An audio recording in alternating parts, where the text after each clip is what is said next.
Hi, my name is Ken Davidian, and welcome to the second season of OT in Space, or Organization Theory in Space. In this season, I'm making a brief video for each of the 36 chapters in the Oxford Handbook of Organizational Change and Innovation, second edition, edited by Marshall Scott Poole and Andy Van de Ven. This video covers chapter 26 of the handbook, entitled The Becoming of Change in 3D, Dialectics, Darwin, and Dewey. In this chapter, we'll discuss the theme of hybrid models of change, combining the dialectic model, which is the first D in the title, with the evolutionary motor, represented by Darwin, the second D, and then supplemented with pragmatism, represented by Dewey, the third D.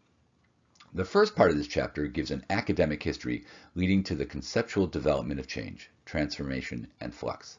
The second part of the chapter demonstrates how new ideas and theory can be generated by combining these academic traditions into hybrid concepts, in keeping with the theme of this part of the handbook. Heraclitus, who lived from 544 to 483 BCE, is considered the father of dialectics and process philosophy. He's remembered for his statement about never being able to step in the same river twice. He also asserted that change and stability cannot be separated from each other. The next major historical advancement of dialectics in Europe occurred in the 19th century with George Hegel and Karl Marx. Hegel focused on dialectics operating on ideas and ideals, while Marx focused on the conflicts between people based in the materialism of social organizations. Turning now to evolution, as understood in the late 1800s, the word was commonly and almost exclusively used to refer to the development of a single embryo. Charles Darwin, who lived between 1809 and 1882, introduced the concept of natural selection in 1859, and since that time, the word evolution is associated with natural selection and his assertion that small variations of form or function are selected and, over time, result in major changes. The selection of these variations result from the search for limited resources within the local environment to ensure long-term survival of the species' offspring. This wasn't considered progress, but local adaptation. Of course, this theory was contentious because it ran afoul of the church, for implying that nature was not designed by an all-knowing deity. Marx, with Engels, saw value in Darwin's theory because they saw parallels with how human social structures developed. Marx tended to focus on the struggle between classes of society, which was similar to the struggle for limited resources in nature. This generalization of natural selection theory to human social organization was probably facilitated by political economists of the time, like David Ricardo and Thomas Malthus. Turning now to pragmatism, Pragmatism developed near the end of the 1800s into a problem-solving philosophy and is associated with John Dewey as well as many other philosophers. Pragmatism stresses that ideas are more than just experiences yet to be discovered, but that ideas gain relevance in their ability to influence the future by solving problems or promoting social change. Dewey was born in 1859, the year Darwin published his book, The Origin of Species. And he came of age when evolution was gaining traction in the scientific community.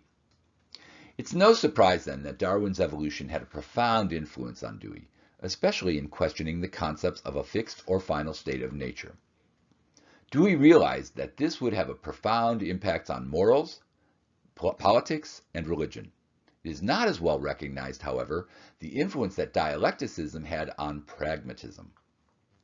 Although the influence may have been implicit in many cases, Hegel's idealism was rejected by pragmatists, and Marx's call for action to enact change directly parallels that of the pragmatists. In these ways, pragmatism fuses both dialectics and evolution into a single philosophy. As described in previous chapters, the dialectic model of change is often associated with organizational contradiction, paradox, and dualities. It is typically depicted as the conflict between a thesis and antithesis, resulting in a different synthesis.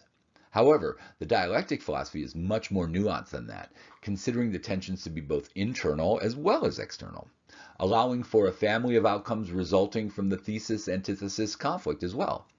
This means the dialectic model can accommodate cases where there's no synthesis, one synthesis, or more than one. Also, dialectics is much more than the individual concepts used to describe it, but also represents the philosophical concept of development through relational processes. It includes the Tao concept of mutual embeddedness of the thesis and the antithesis. And it also has a worldview of perpetual becoming, instead of pursuing a final fixed state of being. In addition to the relational processes hat that dialectics can wear, it can also don an evolutionary hat that is more theoretical than philosophical. From this perspective, the dialectical model highlights how the future is influenced by the past and present. We will mention later how combining the complementary aspects of the dialectic's evolutionary perspective with that of the evolutionary model can generate new theoretical models.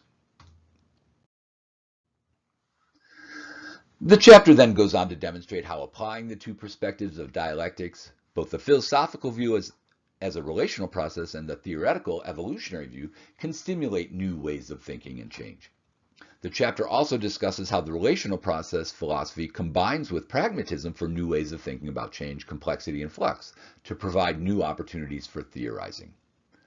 Two opportunities to characterize change include, first, as the exchange between the implicit and explicit sources of change, and second, as actual change of the present and potential change of the future. A third opportunity involves examining the interaction of potential changes between organizations and their environments or institutions. Well, that's it for this chapter. I hope you found this chapter as interesting as I did. If you want to make sure that you don't miss any future videos of OT in space, please consider hitting the subscribe button or the notification bell. Thanks! OT in Space was produced by IRL, which stands for Impossible Research LLC. IRL conducts process research on the topics of innovation and industry emergence within the space sector context. IRL also offers services of organization theory consulting, research consulting, and STEAM outreach. This video is intended for educational purposes only.